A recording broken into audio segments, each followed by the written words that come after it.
ಲೋಕಾಯುಕ್ತದಲ್ಲಿ FIR ತನಿಖೆಯ ಸಂಕಷ್ಟಕ್ಕೆ ಸಿಲುಕಿರುವ ಸಿಎಂ ಸಿದ್ದರಾಮಯ್ಯಗೆ ಇಡಿ ಸಂಕಷ್ಟ ಸಹ ಎದುರಾಗಲಿದೆಯಾ? ಇಂತಹ ಚರ್ಚೆಗೆ ಕಾರಣವಾಗಿರೋದು ದೂರುದಾರ ಸ್ನೇಹಮಯಿ ಕೃಷ್ಣಗೆ ಇಡಿ ನೀಡಿರುವಂತಹ ಸಮನ್ಸ್. ಹೌದು, ಇದೇ ತಿಂಗಳ 3ರಂದು ಸಮನ್ಸ್ ನೀಡಿ ಆ ಒಂದು ವಿಚಾರಣೆಗೆ ಹಾಜರಾಗುವಂತೆ ದೂರುದಾರ ಸ್ನೇಹಮಯಿ ಕೃಷ್ಣಗೆ ಸಮನ್ಸ್ ನೀಡಲಾಗಿದೆ. ಈ ಬಗ್ಗೆ ಮಾತಾಡ್ಲಿಕ್ಕೆ ಖುದ್ದು ದೂರುದಾರ ಸ್ನೇಹಮಯಿ ಕೃಷ್ಣ ನಮ್ಮ ಜೊತೆಗಿದ್ದಾರೆ. ಸರಿ, ಇಡಿ ತಮಗೆ ಸಮನ್ಸ್ ನೀಡಿದೆ, 3ನೇ ತಾರೀಕು ದಾಖಲೆಗಳ ಜೊತೆ ಹಾಜರಾಗಿ ಅಂತ ಏನಿದು? ಅದೇ ಸರ್, ನಾನು ದೂರು ಅರ್ಜಿ ಕೊಟ್ಟಿದ್ದೆ ಇಡಿ ಅವರಿಗೆ. ಅವರು ಪ್ರಕರಣ ದಾಖಲು ಮಾಡಿಕೊಂಡು ವಿಚಾರಣೆಗೆ ಹಾಜರಾಗೋದಕ್ಕೆ ನನಗೆ ಸಮನ್ಸ್ ನೀಡಿದರು. ಹಾಗಾಗಿ ನಾಳೆ 3ನೇ ತಾರೀಕು ಏನಿದೆ ನಾನು ಹೋಗ್ತಾ ಇದ್ದೀನಿ. ಕಚೇರಿಗೆ ಹೋಗಿ ಅವ್ರು ಕೇಳತಕ್ಕಂಥ ಮಾಹಿತಿ ಅಥವಾ ದಾಖಲಾತಿಗಳನ್ನು ನಾನು ಹಾಜರುಪಡಿಸ್ತೇನೆ. ಅಂದ್ರೆ ಈ ಒಂದು ಲೋಕಾಯುಕ್ತ ತನಿಖೆ ಈಗಾಗಲೇ ಪ್ರಗತಿಯಲ್ಲಿದೆ. ಈ ಜಾರಿ ನಿರ್ದೇಶನಾಲಯದ ತನಿಖೆಯ ಅಗತ್ಯತೆ ಎಷ್ಟು ಕಾಣಿಸ್ತಾ ಇದೆ ಸರ್? ಇಲ್ಲಿ ಲೋಕಾಯುಕ್ತ ತನಿಖೆ ಏನು ಅಪರಾಧ ಕೃತ್ಯಕ್ಕೆ ಸಂಬಂಧಪಟ್ಟಾಗ ಮಾತ್ರ ಅವರು ತನಿಖೆ ನಡೆಸ್ತಾರೆ. ಸೊ ಜಾರಿ ನಿರ್ದೇಶನದವರು ಅಕ್ರಮ ಹಣದ ವ್ಯವಹಾರದ ಬಗ್ಗೆ, ಇಲ್ಲಿ ಸಾವಿರಾರು ಕೋಟಿಗಳ ಅಕ್ರಮ ಹಣ ವ್ಯವಹಾರ ನಡೆದಿರೋದ್ರಿಂದ ಸೊ ಅದ್ರ ಬಗ್ಗೆ ಜಾರಿ ನಿರ್ದೇಶನ ತನಿಖೆ ಮಾಡೋದು ಅವಶ್ಯಕತೆ ಇರೋದ್ರಿಂದ ಸೊ ನಾನು ಅವ್ರಿಗೆ ದೂರನ್ನು ಕೊಟ್ಟಿದ್ದೀನಿ. ಅಂದ್ರೆ ತಾವು ಹೇಳುವಂಥದ್ದು 5,000 ಕೋಟಿಗೂ ಹೆಚ್ಚು ಮುಡಾದಲ್ಲಿ ಅಕ್ರಮ ಹಣದ ವಹಿವಾಟುಗಳಾಗಿದೆ, ನಷ್ಟ ಆಗಿದೆ ಅಂತೇಳಿ. ಸಿದ್ದರಾಮಯ್ಯ ಅವರ ಪ್ರಕರಣ ಇದರಲ್ಲಿ ಏನು ಪಾತ್ರವನ್ನು ವಹಿಸ್ತದೆ ಸರ್? ಇಲ್ಲಿ ಸಿದ್ದರಾಮಯ್ಯ ಪ್ರಕರಣ ಒಂದು ಉದಾಹರಣೆಗೆ ಅಷ್ಟೇ ಸರ್. ನಾನು ಮೊದಲಿಂದನೂ ಕೂಡ ಅದೇ ಹೇಳ್ತಿದ್ದೀನಿ.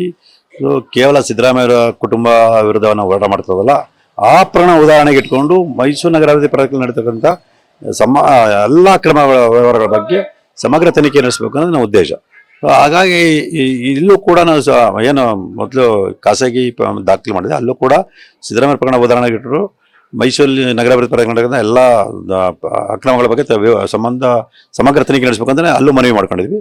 ಸೊ ಇಲ್ಲೂ ಕೂಡ ಅದೇ ಸಿದ್ದರಾಮಯ್ಯ ಪ್ರಕರಣ ಉದಾಹರಣೆಗೆ ಇಟ್ಕೊಂಡು ಅಲ್ಲಿ ನಡೆದಿರತಕ್ಕಂಥ ಇತರ ಎಲ್ಲ ಅಕ್ರಮಗಳ ಬಗ್ಗೆ ತನಿಖೆ ನಡೆಸಬೇಕು ಅಂತ ಮನವಿ ಮಾಡ್ಕೊಂಡಿದ್ವಿ. ಈಗ ದಾಖಲೆಗಳನ್ನ ತೆಗೆದುಕೊಂಡು ಬಂದಿ ಅಂತ ಹೇಳಿದ್ರೆ ಯಾವೆಲ್ಲ ದಾಖಲೆಗಳನ್ನ, ಸಿದ್ದರಾಮಯ್ಯ ಅವರಿಗೆ ಸಂಬಂಧಪಟ್ಟಂತಹ ದಾಖಲೆಗಳು ಮತ್ತೆ ಮೂಡಾದ 50-50 ಏನೇನು ದಾಖಲೆಗಳನ್ನ ತಾವು ತಗೊಂಡು ಹೋಗ್ತೀರಾ? ಸಿದ್ದರಾಮಯ್ಯ ಪ್ರಕರಣ ಸಂಬಂಧಪಟ್ಟ ದಾಖಲಾತಿಗಳು, ಮತ್ತೆ ಮೈಸೂರಿನ ಜಿಲ್ಲಾಧಿಕಾರಿ ಸರ್ಕಾರಕ್ಕೆ ಬರೆದಿರೋಂಥ ಪತ್ರ, ಮತ್ತೆ ಏನು 4 ತಜ್ಞರ ಸಮಿತಿ ಸರ್ಕಾರ ಕೊಟ್ಟಿರತಕ್ಕಂಥ ವರದಿ, ಸೊ ಇದೆಲ್ಲವನ್ನು ಕೂಡ ಈಗಾಗಲೇ ಕೊಟ್ಟಿದ್ದೀವಿ. ಸೊ ಅದಕ್ಕೆ ಹೊರತುಪಡಿಸಿ ಏನಾದ್ರು ಬೇರೆ ದಾಖಲಾತಿ ಬೇಕು ಅಂತ ಕೇಳಿದ್ರೆ ಅದು ನನ್ನ ಹತ್ರ ಲಭ್ಯ ಆದ್ರೆ ನಾನು ಕೊಡಬೇಕಾಗತ್ತೆ. ಒಂದ್ ಕಡೆ ಲೋಕಾಯುಕ್ತ ತನಿಖೆ ಈಗಾಗಲೇ ಆರಂಭ ಆಗಿದೆ. ತಮಗೆ ನೋಟಿಸ್ ನೀಡಿ ವಿಚಾರಣೆ ಮಾಡುವಂತದ್ದು, ಮಾಹಿತಿ ಸಂಗ್ರಹಿಸ್ತಾ ಇದ್ರೆ, ದೂರುದಾರರಿಗೆ ಇನ್ನೂ ಸಮಯ ಇದೆ ಅಂತಾರೆ. ಬಟ್ ಇಡಿ ಹೇಗೆ ಕೆಲಸ ಮಾಡ್ತಿದೆ ಅಂತ ಸೊ ಅದ್ರ ಬಗ್ಗೆ ನಂಗೆ ಅಷ್ಟು ಅನುಭವ ಸರ್. ಇದೇ ಮೊದಲನೇ ಬಾರಿಗೆ ನಾನು ಜಾರಿ ನಿರ್ದೇಶನಕ್ಕೆ ದೂರರ್ಜಿನ ಕೊಟ್ಟಿದ್ದೀನಿ.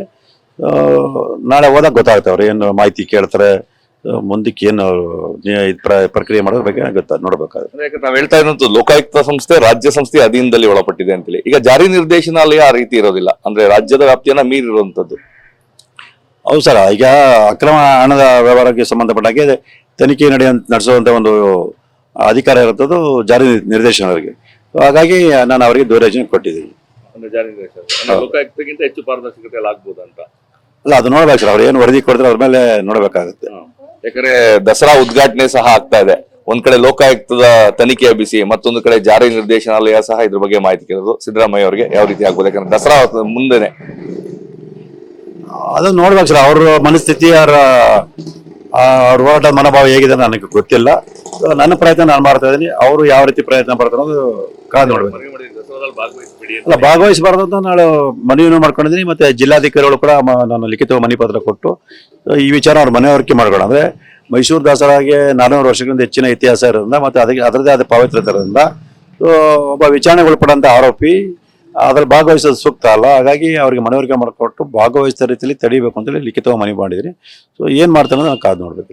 ಇದ್ರ ಮಧ್ಯದಲ್ಲಿ ಸರ್ ತಮ್ಮ ಹೋರಾಟ ನಿರಂತರವಾಗಿ ನಡೀತಾ ಇದೆ. ರಾಜ್ಯಾದ್ಯಂತ ತಮಗೆ ಭದ್ರತೆಯನ್ನ ನೀಡಬೇಕು ಅನ್ನೋ ಒಂದು ಕೂಗು ಕೇಳಿ ಬರ್ತಾ ಇದೆ ಸರ್. ಇಡೀ ರಾಜ್ಯದ ಜನತೆಯ ಆಶೀರ್ವಾದ ನನಗೆ ಇರೋದ್ರಿಂದ ಅದು ರಕ್ಷಣೆ ಅವಶ್ಯಕತೆ ನನಗಿಲ್ಲ ಅನ್ಸುತ್ತೆ. ಯಾಕಂದ್ರೆ ಮೈಸೂರು ಪೊಲೀಸ್ ಆಗ್ತದೆ. ನಾನು 1 ತಿಂಗಳಿಗಿಂತ ಮುಂಚೆನೆ ನಾನು ಲಿಖಿತ ಮನವಿ ಪತ್ರ ಕೊಟ್ಟಿದ್ದೆ. ಅವರು ಅದನ್ನು ಪರಿಗಣಿಸಿಲ್ಲ. ಯಾಕೆ ಅಂತ ಹೇಳಿದ್ರೆ ಅವರು ಸಿದ್ದರಾಮಯ್ಯ ಕೃಪಾ ಕಟಾಕ್ಷದಲ್ಲಿ ಅವರು ಅಧಿಕಾರ ಪಡೆದಿರುವಂತರು.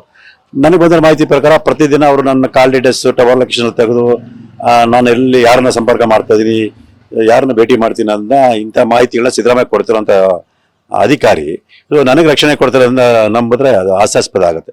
ಹಾಗಾಗಿ ನನಗೆ ಅವ್ರ ಮೇಲೆ ನಂಬಿಕೆ ಇಲ್ಲ, ಮತ್ತು ನನಗೆ ಅದ್ರ ಭದ್ರತೆ ಅವಶ್ಯಕತೆ ಇಲ್ಲ ಅಂತ ನನಗೆ ಅನಿಸಿದೆ. ಮತ್ತು ಅವ್ರು ಭದ್ರತೆ ಕೊಟ್ಟರು ಕೂಡ ಅದು ಬೇರೆ ಥರ ದುರುಪಯೋಗ ಪಡಿಸ್ಕೊಳ್ಳೋ ಸಾಧ್ಯತೆ ಇಲ್ಲ. ಯಾಕಂದರೆ ಈ ಅಧಿಕಾರಿ ಸಿದ್ದರಾಮಯ್ಯ ಪರವಾಗಿ ಕೆಲಸ ಮಾಡುವಂಥವ್ರು ಏನು ಅವ್ರು ಭದ್ರತೆ ಕೊಟ್ಟರೆ ಆ ಸಿಬ್ಬಂದಿ ಮೂಲಕ ಬೇರೆ ಇನ್ನೂ ಕೆಲವು ಮಾಹಿತಿಗಳನ್ನ ಪಡ್ಕೊಂಡು, ಅಂದರೆ ನಾನು ಎಲ್ಲಿ ಹೋಗ್ತೀನಿ ಎಲ್ಲಿ ಬರ್ತೀನಿ ಅನ್ನೋ ಮಾಹಿತಿ ಪಡ್ಕೊಂಡು ಅದನ್ನು ಕೂಡ ಅವ್ರು ತೋರಿಸುವಂಥ ಒಂದು ಸಾಧ್ಯತೆ ಇರೋಲ್ಲ.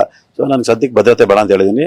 ನಾನು ಏನು ಬಿಜೆಪಿ ಅಧ್ಯಕ್ಷರು ರಾಜ್ಯಾಧ್ಯಕ್ಷರು ವಿಜೇಂದ್ರ ಅವರಿದ್ರೆ ನನ್ನ ಮೇಲೆ ಕಾಳಜಿ ಇಟ್ಟು ಮನವಿ ಪತ್ರವನ್ನು ಕೊಟ್ಟಿದ್ದಾರೆ.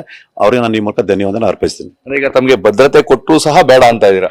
ಇಲ್ಲ, ಬೇಡ ಸರ್. ಇಡೀ ರಾಜ್ಯದ ಜನತೆಯ ಒಂದು ಬೆಂಬಲ ಇದೆ, ಜನರ ಒಂದು ಆಶೀರ್ವಾದ ಇರ್ಬೇಕಾದ್ರೆ ಅವ್ರ ಬೆಂಬಲ ಅದು ರಕ್ಷಣೆ ಕೊಡಿದ ತಕ್ಷಣ ನನಗೆ ಏನೋ ದೊಡ್ಡ ಇದಾಗುತ್ತೆ ಅಂತ ಏನಿಲ್ಲ ಸರ್. ಸೊ ನನಗೆ ಅವರ ಆಶೀರ್ವಾದ ಇದೆ, ದೇವರ ರಕ್ಷಣೆ ಇದೆ. ಮತ್ತು ನಾನು ಇಲ್ಲಿ ಪ್ರಾಮಾಣಿಕ ಹೋರಾಟ ಮಾಡಿ ಏನು ನಾನು ಇದಾಗಿ ಮಾಡ್ತಿಲ್ಲ, ಹಾಗಾಗಿ ನನಗೆ ಅವಶ್ಯಕತೆ ಇಲ್ಲ ಅಂತ ಅನಿಸ್ತದೆ. ಅಂದ್ರೆ ಭದ್ರತೆ ನೆಪದಲ್ಲಿ ಬೇಹುಗಾರಿಕೆ ಆಗ್ತದೆ ಅಂತನಾ? ಖಂಡಿತವಲ್ಲ ಸರ್. ಸರ್, ಈಗ ನಾವು ಇಂದಿರಾ ಗಾಂಧಿ ಅವರ ಉದಾಹರಣೆ ತಗೊಳ್ಬೋದು ಸರ್. ಅವ್ರಿಗೆ ಕಾಪಾಡಬೇಕಾದಂಥ ವ್ಯಕ್ತಿನೇ ಅವ್ರಿಗೆ ಗುಂಡಿಗೆ ಸಾಯಿಸಂಥದ್ದು. ಹಾಗಾಗಿ ಹಣೆಯಲ್ಲಿ ಬರ್ತಿರ್ತದೆ ದೇವರು ಯಾವತ್ತು ಯಾವಾಗ ಯಾವ ರೀತಿ ಸಾಯ್ಬೇಕು ಅಂತ. ಅದ್ರ ಬಗ್ಗೆ ನಂಬಿಕೆ ಇರೋ ನಾನು ಆಧ್ಯಾತ್ಮಿಕ ಒಂದಷ್ಟು ಸಾಧನೆ ಮಾಡೋದ್ರಿಂದ ಅದ್ರ ಬಗ್ಗೆ ನಂಬಿಕೆ ಇರೋನು. ಅವರು ರಕ್ಷಣೆ ಕೊಟ್ಟಿದ ತಕ್ಷಣ ನಂಗೆ ಸಾವು ಬರಲ್ಲ ಅನ್ನೋ ನಂಬಿಕೆ ನನಗಿಲ್ಲ. ನನಗೆ ಸಾವು ಯಾವಾಗ ಬರಬೇಕು ಅವಾಗಲೇ ಬರ್ತೇ ಹೊರತು ಅಲ್ಲಿವ್ರು ಕೂಡ ನಾನು ಯಾರು ಸಾಯಿಸೋಕ್ಕೂ ಆಗಲ್ಲ, ನಾನು ಯಾರು ಏನು ಮಾಡೋಕ್ಕಲ್ಲ ಸರ್. ಯಾಕಂದ್ರೆ ಅದು ಎಲ್ಲ ದೇವ್ರ ನಿಶ್ಚಯ. ಅದು ಭದ್ರತೆ ಬೇಡ ಅಂದ್ರೆ ನಿಮಗೆ? ಖಂಡಿತ ಅಲ್ಲ ಸರ್. ಯಾಕಂದ್ರೆ ಭದ್ರತೆ ತಗೊಂಡ್ರೆ ಅದು ಬೇರೆ ರೀತಿಗೆ ನನಗೆ ತೊಂದರೆ ಕೊಡೋ ಸಾಧ್ಯತೆ ಖಂಡಿತ ಇದೆ. ಇದ್ರ ಜೊತೆಗೆ ತಮ್ಮ ಹೋರಾಟವನ್ನ ಹತ್ತಿಕ್ಕುವಂತಹ ಪ್ರಯತ್ನಗಳೇನಾದ್ರು ಆಗ್ತಾ ಇದೆ ಅಂತ ಅನ್ಸುತ್ತಾ ತಮ್ಗೆ? ಸರ್, ಖಂಡಿತವಲ್ಲ ಸರ್. ನಿರಂತರವಾಗಿ ಪ್ರಯತ್ನ ಪಡ್ತಾರೆ. ಒಂದು ತಂಡನೇ ಒಂದು ರಚನೆ ಮಾಡ್ಕೊಂಡು ಅನಿಸುತ್ತೆ. ಈಗ ತಾವು ಗಮನಿಸಿರ್ಬೋದು, ನನ್ನ ಏನು ವಿರುದ್ಧ ಪ್ರಕರಣಗಳ ದಾಖಲಾಗಿದೆ, ಆ ಪ್ರಕರಣದಲ್ಲಿ ಏನು ನಡೀತಿದೆ ಅಂತ ಕೂಡ ಗಮನಿಸಿ ಅದ್ರಲ್ಲಿ ಆಗ್ತಕ್ಕಂಥ ವಿಚಾರ ಕೂಡ ಮಾಧ್ಯಮ ಮೂಲಕ ತಿಳಿಸುವ ನಿಟ್ಟಿನಲ್ಲಿ ಅಪಪ್ರಚಾರಗಳನ್ನ ಮಾಡ್ತಾ ಇದ್ದಾರೆ. ಸೊ ನಿನ್ನೆ ಅದು ಚೆಕ್ ಬೌನ್ಸ್ ಕೇಸು 2015 ಇಸ್ವಿ, 9 ವರ್ಷದ. ಅದರಲ್ಲಿ ಸಾಮಾನ್ಯವಾಗಿ ಎಲ್ಲ ಕ್ರಿಮಿನಲ್ ಕೇಸ್ ಕೂಡ ಒಂದು ದಿವಸ ಹಾಜರಾಗಲ್ಲ ಅಂತ NBW ಇಶ್ಯೂ ಮಾಡ್ತಾರೆ. ಮುಂದಿನ ದಿನ ನಾವು ಹೋಗಿ ಒಂದು ಅರ್ಜಿ ಸಲ್ಲಿಸಿದ್ರೆ ಅದು ವಾಪಸ್ ಪಡೆಯೋದು ಈ ಸಾಮಾನ್ಯ ಪ್ರಕ್ರಿಯೆ. ಒಂದು ದೊಡ್ಡ ಇದಲ್ಲ ಬಂಧನ ಭೀತಿಯಾಗಿ ಅಂತ ದೊಡ್ಡ ಸುದ್ದಿ ಸರ್. ಖಂಡಿತವಾಗಿ ಈ ಪ್ರಕರಣ ನನಗೆಲ್ಲ ಬಂಧನ ಭೀತಿ. ಅವರ ಏನು ನನ್ನ ಮೇಲೆ ಕೇಸ್ ಆಗಿರೋ ಕುಮಾರ್ ಅಂತೇಳಿ ಅವ್ರಿಗೂ ಅವ್ರ ವಕೀಲರಿಗೂ ಶಿಕ್ಷೆ ಭೀತಿ ಇದೆ. ಯಾಕೆ ಅಂತ ಹೇಳಿದ್ರೆ, ಸೊ ನನಗೆ ದುಡ್ಡು ಕೊಡೋಕ್ಕಿಂತ ಮುಂಚೆನೇ ನನ್ನ ನಂಬಿಸಿ ಚೆಕ್ಕನ್ನು ಪಡೆದು ನಾನು ದಿನಾಂಕನೇ ನಮೂದಿಸಿಲ್ಲ. ಆ ದಿನಾಂಕನ ಅವ್ರ ವಕೀಲರು ನಮೂದಿಸಿದ್ರೆ ನಮೂದಿಸಿ ಓಪನ್ ಚೆಕ್ಕನ್ನು ಬ್ಯಾಂಕಿಗೆ ಹಾಜರುಪಡಿಸಿ ದುಡ್ಡು ಪಡೆಯ ಪ್ರಯತ್ನ ಪಡಿದ್ದಾರೆ. ಸಾಲ ಪಡೆದ ಇಲ್ಲ ಸರ್, ಸಾಲ ಕೇಳಿದಂಥ ಸಂದರ್ಭದಲ್ಲಿ ನೋಡಿ ನನ್ನ ಒಂದು ಒಳ್ಳೆತನ ಹೇಗೆ ದುರುಪಯೋಗ ಪಡಿಸ್ಕೊಳ್ಳೋದಕ್ಕೆ ಇವೆಲ್ಲ ಒಂದು ಉದಾಹರಣೆ ಅಷ್ಟೇ. ಆ ಚೆಕ್ಕನ್ನು ದುರುಪಯೋಗ ಪಡಿಸ್ಕೊಂಡು ಅವ್ರು ಮಾಡಿದ್ದಾರೆ. ಓಪನ್ ಚೆಕ್ಕಲ್ಲಿ ಅವರು ದುಡ್ಡು ಪಡೆಯಕ್ಕೆ ಆಗ್ತಾ ಇದ್ದಾಗ ಅದನ್ನ ಕ್ರಾಸ್ ಚೆಕ್ ಅಂದ್ರೆ ಸುಳ್ಳು ಸೃಷ್ಟಿ ಮಾಡಿ ಚೆಕ್ ಬೌನ್ಸ್ ಕೇಸ್ ಮಾಡಿದ್ದಾರೆ. ಇದೆಲ್ಲಾನು ಕೂಡ ನಾನು ಆಗಲೇ ನ್ಯಾಯಾಲಯ ಗಮನಕ್ಕೆ ತಂದಿರಲಿಲ್ಲ. ಅವರು ರಾಜಿಗೆ ಅವರೇ ಒತ್ತಾಯ ಮಾಡ್ತಾರೆ. ನಾನು ಖಂಡಿತವಾಗಿ ರಾಜಿ ಆಗಲ್ಲ ಅಂತ ನಾನು ಹೇಳ್ತಾ ಇದ್ದೀನಿ. ಅವ್ರಿಗೆ ಶಿಕ್ಷೆ ಆಗ್ತಾನೆ ಭಯ ಇರೋದ್ರಿಂದ ಅವ್ರ ವಕೀಲರು ಉದ್ದೇಶಪೂರ್ವಕವಾಗಿ ವಿಳಂಬ ಮಾಡ್ತಾ ಹೋಗ್ತಾರೆ. ಸೊ ಈಗಾಗಲೇ ಅದು ವಿಚಾರಣೆ ಮುಗಿದು 2 ವರ್ಷಕ್ಕಿಂತ ಹೆಚ್ಚಿನ ಸಮಯ ಆಗಿದೆ. ಸೊ ತೀರ್ಪು ಕೊಡದೇ ರೀತಿಯಲ್ಲಿ ಇವ್ರು ತಡ್ಕೊಂಡು ನಿಧಾನಕ್ಕೆ ಅದು ವಿಳಂಬ ಮಾಡ್ತಾ ಇದ್ದಾರೆ. ಹಳೆ ಪ್ರಕರಣಗಳಿಗೆಲ್ಲ ಜೀವ ಕೊಡುವಂತ ಕೆಲಸ ಆಗ್ತಾ ಇದೆಯಾ ಈಗ ಅಂತ ನಿಮ್ಮ ಈ ಒಂದು ಹೋರಾಟ ತೀವ್ರ ಆದ್ಮೇಲೆ? ಖಂಡಿತ ಸರ್. ಈಗ ಹಳೆ ಪ್ರಕರಣ ಇಟ್ಕೊಂಡು ನಾನು ತೇಜವಾದ ಮಾಡೋಂಥ ಮತ್ತೆ ನಾನು ಹೋರಾಟ ಹತ್ತಿಕ್ಕೋ ಪ್ರಯತ್ನಗಳು ನಿರಂತರ ನಡೀತಾ ಇದು ಮೊದಲಿಂದ ನಡೀತಾ ಇರೋಂಥ ಪ್ರಕ್ರಿಯೆ. ಸೊ ಇದು ಯಾವುದಕ್ಕೂ ಕೂಡ ನಾನು ಎದುರನ್ನಲ್ಲ. ನನ್ನ ಹೋರಾಟ ಏನಿದೆ ಅದು ಮುಂದುವರಿಯುತ್ತೆ. ಈ ಮೂಲಕ ಸ್ನೇಹಮಯಿ ಹೋರಾಟ ನಿಲ್ಲುತ್ತಾ, ಬ್ರೇಕ್ ಆಗುತ್ತಾ ಅಂತ?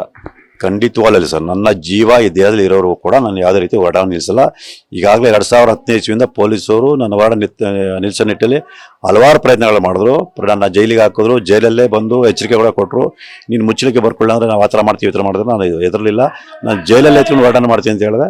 ಹಾಗಾಗಿ ಈಗಲೂ ಕೂಡ ಅವ್ರು ಏನಾದ್ರು ಕುತಂತ್ರ ತಂತ್ರ ಮಾಡಿದ್ರು ಕೂಡ ನನಗೇನೋ ಜೈಲಿಗೆ ಹಾಕೋರು ಕೂಡ ಜೈಲಲ್ಲಿ ನಿಂತ್ಕೊಂಡು ಹೋರಾಟ ಮಾಡ್ತೀನಿ ಅವ್ರಿಗೆ ಹೋರಾಟ ಅಂತೂ ನಿಲ್ಲಿಸಲ್ಲ. ಇದು ಸ್ನೇಹಮಯಿ ಕೃಷ್ಣ ಅವರ ಸ್ಪಷ್ಟವಾದಂತಹ ಮಾತುಗಳು. ನನ್ನ ಹೋರಾಟವನ್ನ ಹತ್ತಿಕ್ಕುವಂತಹ ಪ್ರಯತ್ನಗಳು ಆಗ್ತಾ ಇದಾವೆ. ಈ ಹಿಂದೆ ಸಹ ಆಗಿತ್ತು. ಆದ್ರೆ ನನ್ನ ಜೈಲಿಗೆ ಕಳಿಸಿದ್ರು ಸಹ ಜೈಲಿನಲ್ಲೇ ಕುಳಿತು ಹೋರಾಟವನ್ನ ಮಾಡ್ತೇನೆ. ನನಗೆ ಸದ್ಯಕ್ಕೆ ಯಾವುದೇ ರಕ್ಷಣೆ ಬೇಡ, ನನಗೆ ರಾಜ್ಯದ ಜನರ ರಕ್ಷಣೆ ಇದೆ. ಪ್ರಾಮಾಣಿಕ ಹೋರಾಟಕ್ಕೆ ಯಾವುದೇ ರಕ್ಷಣೆ ಅವಶ್ಯಕತೆ ಇಲ್ಲ ಅನ್ನೋ ಮಾತನ್ನ ಸ್ಪಷ್ಟಪಡಿಸಿದ್ದಾರೆ. ಕ್ಯಾಮರಾ ಪರ್ಸನ್ ಪ್ರಮೋದ್ ಜೊತೆ ರಾಮ್, TV9 ಮೈಸೂರು.